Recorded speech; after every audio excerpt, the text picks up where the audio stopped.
శ్రోతలకు స్వాగతం. ఈరోజు వినిపించబోతున్న కథ కోరుకున్నది. రచన పివిఆర్ శివకుమార్ గారు. శరవేగంతో పరిగెడుతోంది సూపర్ డీలక్స్ బస్సు. కిటికీలోంచి లోపలికి దూసుకొస్తున్న గాలి ఆ వేసవి వాతావరణంలో ప్రయాణికుల్ని కాస్తంత తేరుకునేలా చేసేందుకు ప్రయత్నిస్తోంది. తిరగటం మాని మొండికేసిన ఫ్యాన్లు ఆ గాలికేసి నిస్సహాయంగానూ అసూయగానూ చూస్తున్నాయి. చిలిపిగా కవ్విస్తూ వాటి మీద కూడా ఓ విసురు విసురుతోంది గాలి. ఇవన్నీ పట్టించుకునే మూడ్లో లేడు సాయి. అతడి మనసంతా ఇప్పుడు కస్తూరి ఆక్రమించుకుంది. కస్తూరి తనని కలుసుకుని 3 ఏళ్లు దాటుతోంది. ఎలా ఉందో, ఇంతకాలం ఆమెను చూడకుండా ఎలా ఉండగలిగాడు? అంతకుముందు ఒక్కరోజైనా ఆమెను చూడకుండా ఉండగలిగేవాడా? రోజులో ఒక్క పూటైనా ఆమె సహచర్యంలో గడపకుండా ఉండగలిగేవాడా? అప్పట్లో అలానే అనుకునేవాళ్ళిద్దరూ. ఏ రోజు కలుసుకోలేకపోయినా ఇద్దరికీ ఆ రోజు గడవదని, ఆ రాత్రి నిద్ర పట్టదని. రోజులు కాదు, నెలలు కాదు, ఏళ్లకి ఏళ్లే వెళ్ళిపోతున్నాయి నిర్వికారంగా, తమ బంధాలతో ఏ సంబంధము లేకుండా. ఒక్కసారి నిట్టూర్చాడు సాయి. ఎలాగుందో ఇప్పుడు కస్తూరి? ఆ ఉత్సాహం, ఆ చిలిపిదనం, ఆ సౌందర్యం అలాగే ఉందా? చెలరేగే సెలయేటిలా ఉండదు. ఎలా ఉంటుంది? ఆ రోజుల సంతోషం ఈ రోజున ఉంటే కదా ఆ ఉత్సాహం మిగిలుండేది. ఇష్టం లేని భర్తతో, ఉత్సాహం లేని కాపురంలో నిస్సారంగా బతుకుతూ, బరువుగా బతుకు గడుపుతూ ఎలా తయారైందో. కన్న తండ్రి అయ్యుండి ఎంత కర్కశంగా ప్రవర్తించాడు మామయ్య. ఆయన ఆనాడలా ప్రవర్తించి ఉండకపోతే ఇవాళ తను కస్తూరి ఎంత సంతోషంగా, కేవలం డబ్బే జీవిత సర్వస్వం అనుకున్నాడు.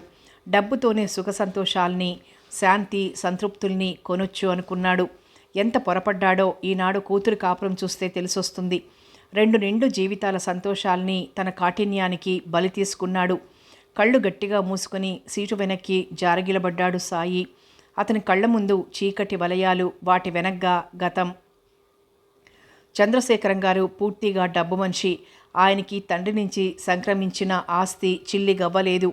లేమిలో మనిషి ఎంత నికృష్టమైన బతుకు బతకాల్సి ఉంటుందో ఆయనకి బాల్యంలోనే బాగా అనుభూతమైంది. లేనిపోని ఆడంబరాలకి పోయి తన తండ్రి ఉన్నదంతా తగలేసి ఇద్దరక్కలకి గొప్ప సంబంధాలు చేయడం, ఆ తరువాత వాళ్లతో సరితూగలేక పూర్తిగా కృంగిపోవడం, ముఖ్యంగా తనకి సరైన చదువు కూడా చెప్పించలేక ఆయన నానా యాతనలు అనుభవించి చివరికి కన్నుమూయడం చంద్రశేఖరం గారి కళ్ళు పూర్తిగా తెరుచుకునేలా చేశాయి.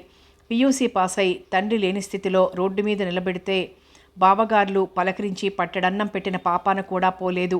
అక్కలకి అభిమానం ఉందేమో కానీ ఉంటే మాత్రం అది బావల నిరంకుశత్వం కింద అణిగిపోయింది. తల్లితో కలిసి ఆ వయసులోనే ఆయన తన బతుకునావ కష్టాల సముద్రంలో బోల్తా పడకుండా అష్టకష్టాలు పడవలసి వచ్చింది. చిన్నవాడైనా తెలివైనవాడు, తలలు మార్చి తాకట్టు పెట్టగలవాడు అవడంతో ఎవరో వడ్డీ వ్యాపారి దగ్గర జీతానికి కుదురుకొని కష్టపడి చివరికి తను ఎదిగాడు. అంతస్తులోనూ పరపతిలోనూ కిట్టని వాళ్ళు మోసగాడని, తనని చేరదీసిన వ్యాపారుల్నే ముంచి తాను పైకి చేరాడని అంటారు కానీ ఈ అన్న వాళ్ళెవరూ తను కష్టాల్లో ఉన్ననాడు ఏ దారి చూపలేదు గనక ఈనాడు తన దారిని తప్పుపట్టే అధికారం వాళ్ళకెవ్వరికీ లేదని ఆయన అంటారు. ఆయన కాస్త పచ్చగా తేరుకునేసరికి బావగార్ల ఆదరాభిమానాలు ఆయన మీద కురిశాయి. అయితే వాటిని ఆయన పట్టించుకోలేదు. చిన్నప్పటి నుంచి మారుతూ వచ్చిన పరిస్థితులు ఆయన్ని పరమ లౌకికుడిగాను కఠినుడిగాను మార్చేశాయి. ఆ కారణంగానే భేషజాలతో చితికిపోయిన పెద్దబాగువారి కొడుకు సాయి చదువు పేరుతో తమ ఊరికే చేరిన హాస్టల్లోనే ఉండనిచ్చాడు తప్ప తమ ఇంట్లో ఉండమని మర్యాద కోసం కూడా అనలేదు. అయినా సాయి వారానికి ఒక్కరోజైనా మామయ్య గారింటికి వెళ్ళేవాడు. మొదట్లో అందుకు ముఖ్య కారణం క్రమం తప్పకుండా ప్రతి ఉత్తరంలోనూ తల్లి పెట్టే పోరు మాత్రమే. అయినా క్రమంగా అతడిని ఆకర్షించి ప్రతి సాయంత్రము అటు వెళ్లేలా చేసింది మాత్రం కస్తూరి అందము, కలుపుగోలుతనము. మేనత్త గుణాలు పుడికిపుచ్చుకున్న కస్తూరి సాయి అన్న, అతడి మాటలన్న అభిమానం పెంచుకుంది. వయసులో ఉన్న ఆ ఇద్దరూ తమ మధ్య విస్తరించిన ఆకర్షణకి ప్రేమ అనే పేరు పెట్టుకోవడానికి అట్టే ఆలోచించలేదు. వరుసలు కుదిరినవే గనక ఇక జత కుదరటానికి అభ్యంతరాలుంటాయని ఊహించలేదు వాళ్ళు. ఇద్దరూ ఇంత చనువుగా తిరగటం చంద్రశేఖరం గారికి మాత్రం అంతగా రుచించలేదు. ఇంజనీరింగ్ చెప్పించటానికే డబ్బు లేక కొడుకుని ఆర్ట్స్లో చేర్పించిన బావగారితో 2 పేద విద్యార్థులకి ఏటా స్కాలర్షిప్లు ఇస్తున్న ఆయన వియ్యమందడం అన్న విషయాన్ని కల్లో కూడా సహించగల స్థితిలో లేడు. అందుకే 3 ఏళ్లు తిరిగి వాళ్ల ప్రేమ పాకాన పడే స్థితికి వాళ్ళు 3 ముళ్ళ మాట ఎత్తే సమయానికి రాకముందే భార్యతో సంప్రదించి ఓ గవర్నమెంట్ ఆఫీసర్ని అల్లుడుగా ఎన్నుకొని ఇంటికి తీసుకొచ్చాడు. కుందనపు బొమ్మలాంటి కస్తూరి, బిఏ చదువుతున్న కస్తూరి, లక్షల ఆస్తికి ఏకైక వారసురాలైన కస్తూరి అతనికి నచ్చటంలో ఆశ్చర్యం లేకపోయింది. విషయం తెలిసిన సాయి ధైర్యంగా మామయ్య ముందుకు వెళ్ళాడు. తన కోరిక తెలిపాడు. చూడు సాయి, నువ్వు నా మేనల్లుడివే. అందుకు నీకెలాంటి సహాయం కావాలన్నా అడుగు, తప్పకుండా చేస్తాను. డబ్బు సాయమైనా సరే నాకు అభ్యంతరం లేదు. కానీ నా కూతుర్నే కోరుకునే దుస్సాహసానికి మాత్రం ఒడిగట్టకు. నా కూతురి మనసు గెలిచాననుకుంటున్నావేమో, అది మాత్రం చాలదు దానిని భార్యను చేసుకోవడానికి. ఎవరెస్టు శిఖరం ఎక్కినంత మాత్రాన హిమాలయం నీ సొంతమైపోతుందనుకోవటం వెర్రితనం. ఎక్కినంత వేగంగానూ దిగిపోయి మనుషుల్లో పడక తప్పదు. లేదా హిమాలయాన్ని కొనగల స్తోమత నీకుండాలి. అది అసాధ్యం కాబట్టి అలాంటి ఆశలు పెట్టుకోకు. నా కూతురు బంగారు కొండ. దాన్ని నీలాంటి కాబోయే గుమాస్తకివ్వడం నా అభిమతం కాదు. ఇంతకన్నా సీరియస్గా నన్ను మాట్లాడించబోకు అన్నాడాయన. అది విన్న కస్తూరి ఏడ్చింది, గోల చేసింది. అన్నం నీళ్లు ముట్టనని రాగాలు పెట్టింది. ఏదీ లెక్క చేయలేదు చంద్రశేఖరం గారు. అన్నీ వాటంతట అవే అణిగిపోయేదాకా ఊరుకున్నారు. ఆ వెంటనే ముహూర్తం పెట్టించారు. కళ్ళు చెదిరేలా పెళ్లి జరిపించారు. స్ఫురద్రూపి అందగాడు అయిన ప్రకాశం కస్తూరి పాణిగ్రహణం చేశాడు. ఆ 2 క్వాలిఫికేషన్లతో కాక అంతస్తు కూడా ఉండటంతో కాపురానికి వెళ్ళిపోయిన వారం రోజులకి రహస్యంగా ఉత్తరం రాసింది కస్తూరి. బావా, నిన్ను కాదన్న నాన్న నిర్ణయానికి తలొగ్గినందుకు నాకు తగిన శిక్షే పడింది. మా అత్తగారు పరమ గయ్యాళి. ఆయన ఓ అమ్మ కూచి. ఆవిడ నోటికి హద్దు లేదు. ఆ నోటికి ఈ ఇంట తిరుగులేదు. వెరసి నా బతుకు నరకాన పడింది. అయినా నేను బాధపడ్డం లేదు. నాకు ఈ శిక్ష పడటం న్యాయమే. ఏదో నా బాధ నీతోనైనా చెప్పుకోవాలని రహస్యంగా ఈ ఉత్తరం రాస్తున్నాను. జవాబు మాత్రం రాయొద్దు. ఎవరి చేతో పడి అది ఇంకెన్ని గొడవలు రేపుతుందో అంటూ ఆమె రాసిన ఉత్తరం చూసి కంటతడి పెట్టాడు సాయి. అంతకన్నా ఏం చెయ్యగలడో అతనికి తెలియలేదు. క్రమంగా 5-6 నెలలు గడిచాయి. సాయికి బొంబాయిలో ఓ ప్రైవేట్ కంపెనీలో క్లర్క్ పోస్ట్ రావడంతో ఆ ఊరికి దూరమైపోయాడు. చాలని జీతంతో సతమతమవుతూ అక్కడ బతుకు వెళ్ళదీయటమే కాక చీటికి మాటికి ఇంటికి కూడా ఇన్ని 100 మైళ్ళు రావడం సాయికి సాధ్యం కాలేదు. తల్లి తండ్రి ఎన్ని ఉత్తరాలు రాసినా అందుకే ఈ 3 ఏళ్లుగా రాలేకపోయాడు. ఇన్నాళ్ల తర్వాత ఆర్థికంగా కాస్త తేరుకున్నాక ఇంటికి బయలుదేరాడు. 3 ఏళ్లు గడిచినా అతని మనసు కస్తూరిని మరవలేదు. ఏ కాస్త వ్యవధి చిక్కినా ఆమె మీదికి పరుగులెత్తేది.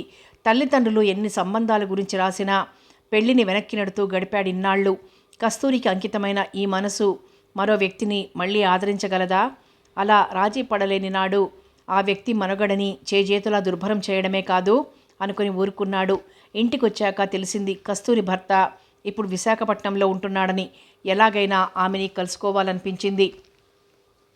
మళ్ళీ ఏదో వంకన విశాఖపట్నం బయలుదేరాడు. వైజాగ్లో దిగటంతోనే బస్టాండ్కి దగ్గరలోని ఓ హోటల్లో గది తీసుకున్నాడు సాయి. అక్కడి నుంచే కస్తూరి భర్తకు ఫోన్ చేశాడు ఆఫీస్కి. పరిచయం చేసుకోగానే సంతోషాన్ని వెలిబుచ్చాడతను. హోటల్లో దిగటం బాగాలేదని, నేరుగా తమ ఇంటికే వచ్చి ఉండాల్సిందని అన్నాడు. ఆ అభిమానం ఎంచేతో సాయికి మింగుడు పడలేదు. సాయంత్రం 5:30 కల్లా ఇంటికి వచ్చేస్తానని, ఒకవేళ కాస్త ఆలస్యమైనా వెయిట్ చెయ్యమని, వెంటనే తన ఇంటికి వెళ్ళమని అడ్రస్ చెప్పాడతను. అడ్రస్ వెతుక్కుంటూ ఆటోలో కూర్చున్నాడు సాయి. ఆటోలో కూర్చున్న ఆలోచనలు వదల్లేదు. ఇన్నేళ్ల తర్వాత ఇప్పుడు కస్తూరి దర్శనం. ఎన్ని కష్టాలు పడుతోందో. తన ఆమెను చూడగలడా? ఆ మారిపోయిన అవతారంతో తనను చూసి కళ్ళనీళ్లు నింపుకుంటే ఏమని ఓదార్చాలి? తనకసలు మాట పెగులుతుందా? సార్, ఇదే సందు అన్న ఆటో డ్రైవర్ మాటలతో స్పృహలో పడ్డాడు సాయి. ప్రకాశం చెప్పిన బంగళా గుర్తుపట్టాడు. అనుకోకుండా ప్రత్యక్షమైన సాయిని చూసి ఆనందాశ్చర్యాలతో ఉక్కిరిబిక్కిరైంది కస్తూరి. రారా, ఇదేమిటి బావా, ఇంత హఠాత్తుగా ఊడిపడ్డావేం? బొంబాయి నుంచి ఎప్పుడొచ్చావు? కులాసానా? నవ్వుతూ పలకరించింది. 3 రోజులైంది కస్తూరి బొంబాయి నుంచి వచ్చి. మీరిక్కడున్నారని తెలిసింది. ఉండబట్టలేక వచ్చేశానన్నాడు సాయి. లేకపోతే వచ్చేవాడివి కాదా? భలే వాడివే, నవ్వింది కస్తూరి. బాగున్నావా కస్తూరి? భారంగా అడిగాడు సాయి. ఆహా, నిక్షేపంలా కనబడ్డంలా? కస్తూరి నిజంగానే బాగుంది. ఇదివరకటకన్నా కాస్త ఒళ్ళు చేసింది. ముఖంలో ఉత్సాహం తొణికిసలాడుతోంది. కస్తూరి నటించటం బాగా నేర్చుకుంది అనుకున్నాడు సాయి. ఇంట్లో ఎవరూ లేరా? నిశ్శబ్దాన్ని చీలుస్తూ అడిగాడు. అత్తగారు పోయి ఏడాది దాటింది. అరే అన్నాడు సాయి. రా వంటింట్లో కూర్చొని కబుర్లు చెప్దూ గాని, నేను టిఫిన్ చేసేస్తాను అందామే. ఆమె వెనకే నడిచాడతను. ఏమిటి కబుర్లు? ఉద్యోగం ఎలా ఉంది? పెళ్ళెప్పుడు చేసుకుంటావు? అందరిలాగే అంతే మామూలుగా ఆమె వేసిన ప్రశ్న సాయి గుండెల్లో సూటిగా గుచ్చుకుంది. పెళ్ళెప్పుడంటావా? మనస్ఫూర్తిగా చెప్పు కస్తూరి. నువ్వు సుఖంగా ఉన్నావా పెళ్లి చేసుకుని? ఒక్కసారి వెనక్కి తిరిగి అతని ముఖంలోకి చూసి తిరిగి తల తిప్పుకుంటూ అంది కస్తూరి. నిజంగానే నా జీవితం సుఖంగానే ఉంది బావా. అంటే అంటే మన కలలు నీకెప్పుడు గుర్తురావా? అతడలా సూటిగా నిగ్గదీస్తాడని ఊహించని కస్తూరి 2 నిమిషాలు మాట్లాడలేనట్టుగా ఉండిపోయింది. ఆ తరువాత మెల్లగా అంది. నువ్వివాళ నన్ను ఈ ప్రశ్న వెయ్యకూడదు బావా. నన్ను మరోలా అర్థం చేసుకుంటున్నావా కస్తూరి? అయితే క్షమించు. నువ్వు పెళ్ళైన మొదటి వారంలోనే నాకు రాసిన ఉత్తరం నాకింకా గుర్తుండటము, మనసారా నువ్వు సుఖపడాలని నేనెప్పటికీ కోరుకుంటూ ఉండటము నేనిలా అడగటానికి కారణం. మొన్నటిదాకా నీకు అప్పుడు రాసినట్లు నేను కష్టపడిన మాట నిజమే. అనుకోకూడదు కానీ మా అత్తగారు పోయిన దగ్గర నుంచే నాకు ఈ మనశ్శాంతి సుఖము లభించాయి. ఆయన నిజానికి ఏ మర్మం లేని అమాయకులు. తల్లి మాట జవదాటని వారు కావడంతో ఆమె మాటకు ఎదురు చెప్పలేక అలా ప్రవర్తించేవారు. ఇప్పుడు నా మాట కాదనలేరు. ఆయన తత్వమే అంతా. ఆమె మనస్ఫూర్తిగా అన్నవి కాదనిపించినా తర్కించడం ఇష్టం లేక ఊరుకున్నాడు సాయి. 5:30 వస్తానన్న ప్రకాశం 6, 7, 8 దాటుతున్నా రాలేదు. ఏమిటి మీ ఆయన ఇంకా రాలేదు? అడిగాడు సాయి. ఆయన ఒక్కొక్కప్పుడు ఇంతే. ఈ మధ్య ప్రమోషన్ వచ్చిన దగ్గర నుంచి మరీ బిజీ అయిపోయారు. ఏవో మీటింగ్లు, ఆఫీస్ పనులును. నువ్వు భోంచేసాయి అంది కస్తూరి. 9 దాటుతున్నా అతను రాకపోవటంతో సాయి భోంచేసేశాడు. వెళ్ళిపోతానంటే ఊరుకోలేదు కస్తూరి.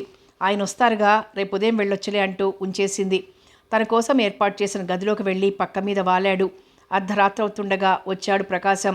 దబదబా తలుపులు బాదాడు.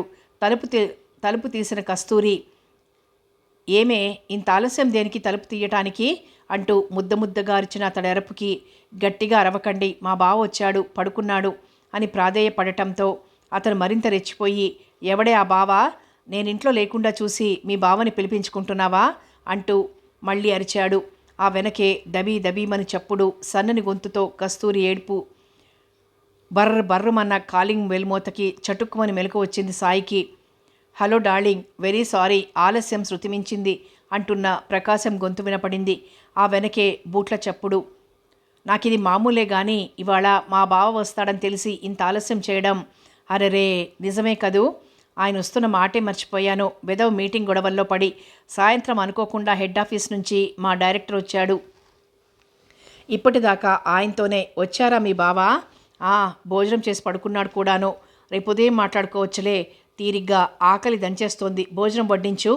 ఇంతసేపు మీటింగ్లో ఏమీ తినలేదు చిలిపిగా వినిపించింది కస్తూరి గొంతు. ఎక్కడ ఏవి తిన్నా నీ చేతి మీదుగా 2 ముద్దలు తింటేనే కదూ ఆకలి తీరేది. చాలే పదండి. ఇద్దరూ మధ్య గదిలోంచి డైనింగ్ రూమ్లోకి వెళ్ళినట్టు గ్రహించాడు అడుగుల చప్పుడుకి బట్టి సాయి. ఇప్పుడు సాయి గుండెల్లో సన్నని మంట. అయితే కస్తూరి నిజంగానే సుఖంగా ఉంటుందన్నమాట అనుకున్నాడు మనసులోనే. కస్తూరి బతుకు కష్టాల పాలైందేమోనని బాధపడుతూ, అలా కాకూడదని, ఆమె సుఖంగా ఉండాలని దేవుణ్ణి కోరుకుంటూ ఇంత దూరం వచ్చినా తను కోరుకున్నది నిజమై ఆమె సుఖంగా ఉందని తెలిసాక ఇంకా తన గుండెలో ఈ మంట దేనికో అర్థం కాలేదు సాయికి. సమాప్తం.